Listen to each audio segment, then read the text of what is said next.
ये इनकलाबी छात्र के बैनर तले आज जो आक्रोश मार्च का आयोजन किया गया है वो एक पूरे गया जिला को संदेश है। ये आंदोलन बहुत दिनों से चल रहा है और वहाँ के जो भी मगध यूनिवर्सिटी के सीनियर भाई बहन हैं उन्होंने लगातार 48 दिनों तक अपना इस आंदोलन को कायम रखा और मांग को ऊंचे ऊंचे सदनों में गुंजाने का काम किया है। लेकिन हम लोगों को चर्चा इस बात की भी करनी होगी कि मगध बीमार कैसे हुआ।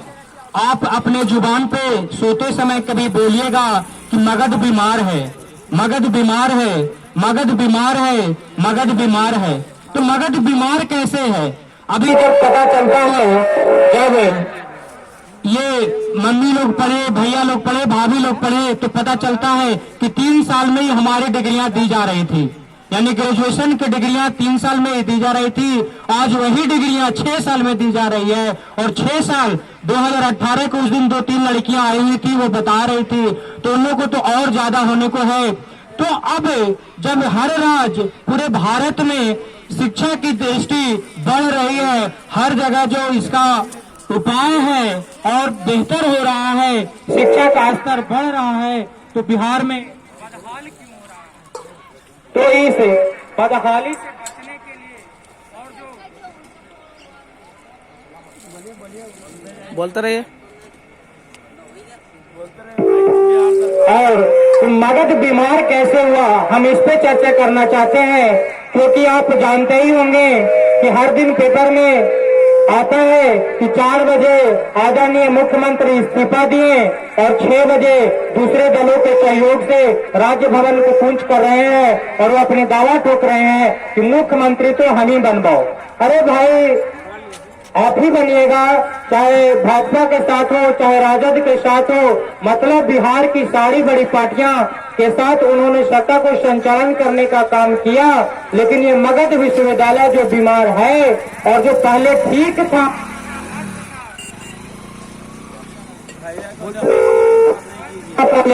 उसको भी बीमार करने का काम किया है। तो मुझे लगता है कि बिहार में भी जो हम लोग गया के क्षेत्र है, यहाँ पर सभी पार्टियां के विधायक और सांसद हैं। तो मुझे ये लगता है कि कोई भी राजनीतिक दल हम लोगों के बात को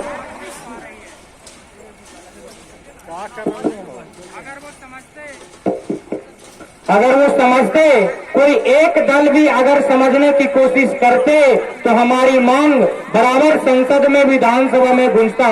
मुझे कुंठित इस बात से है कि कम से कम एक दल भी कोई हम लोग के फेवर में होता और हमारी मांग को वो संसद और लोकसभा में रखने का काम करते तो हमारी मांगे आज तक पूरी हो चुकी होती। आज मैं घर से निकला तो कफन लेकर निकला। ये कफन पहनकर हम ये संदेश देना चाह रहे थे कि हम जिंदा भी हैं, हमारा शरीर जीवित भी है, फिर भी एक कफन को लेकर उजागर है। क्योंकि हम जीवित रहकर भी मृत हैं, क्योंकि हमारे माता पिता, हमारे गार्जियन, हमारे शिक्षक, हमारे प्रतिनिधि मर चुके हैं, हम लोग अनाथ हैं। तभी तो हमारे दिल की बात चर्चा नहीं की जा रही है, अखबार वाले लिख नहीं रहे हैं, शिक्षक चर्चा नहीं कर रहे हैं, माता पिता लोगों को बता नहीं रहे हैं और ये जो विधायक और सांसद हैं वो लोकसभा और विधानसभा में गुंजा नहीं रहे हैं। जब मेरा कोई नहीं है तो हम अनाथ हैं और ये कफन लेने का मेरा यही मकसद था कि हम अनाथ हैं तो कफन के मोहताज क्यों। आज से जब तक मगध विश्वविद्यालय नहीं सुधरेगा, सच कह रहा हूँ और आपके सामने ये प्रतिनिधित्व कर रहा हूँ, कसम खा रहा हूँ कि जब तक मगध विश्वविद्यालय नहीं सुधरेगा, कफन का एक टुकड़ा पैकेट में जरूर रखूंगा, रुमाल नहीं रखूंगा, लेकिन कफन लेकर जरूर करूंगा। क्योंकि ये मगध को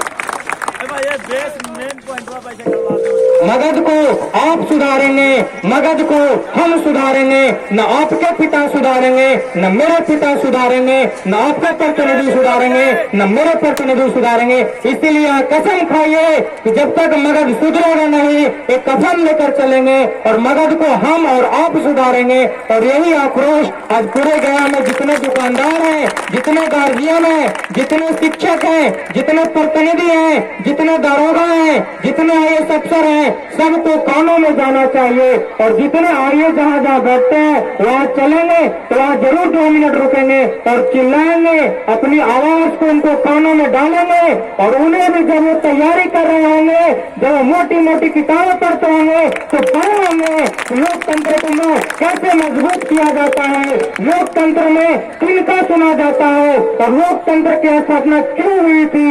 जब ये 3 बातें उनके दिमाग में जाएगी तो मुझे लगता है कि IAS तो वो जरूर है, DM तो वो जरूर है, दरोगा तो वो जरूर है, लेकिन एक न एक लाइन आज वो सोते समय जब अपना डायरी लिखेंगे तो लिखेंगे कि मगध बीमार है। और मेरे साथ बोलिए, मगध बीमार है, मगध बीमार है। इन्हीं चंद बातों के साथ अपनी वाणी विराम देता हूँ। धन्यवाद।